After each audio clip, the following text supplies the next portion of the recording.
Ang nanay ko ay hustler. Mm. O kahit ano ang So yun lang yung napuntahan niyang path. nagkataon lang na Nagkataon. yun lang yung diskarte nung panahon na yun eh. Oh, pero bata pa lang ako kung ano-ano nung ginagawa niya, benta ng alimango, benta ng daing at pusit, kung ano-ano, benta ng mga magazine, ganyan.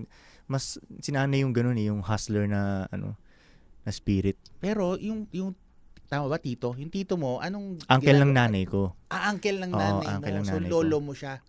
Tama ba? Yan tawag ko sa kanya. Ayun, Oo, oo. tawag ko sa kanya lolo. Oo. Oo. So ibig sabihin well off yung side ng mama mo kaya nadala kayo dun sa Hindi. Malayong klase ng uncle nga to siya eh. Hindi rin eh. Kasi pagdating ko dun sa Amerika, like, normal na citizen lang si lolo dun eh. Hindi siya yung mayaman na citizen. Wala eh, mahirap nga eh kung iisipin mo eh. Kung ikukumpara mo sa ibang mga nakatira dun, mahirap siya. Oo, ganun. Like, nagulat ako kasi ang sabi niya, pagdating mo doon, may 5 akong kotse doon, ganyan. Wow.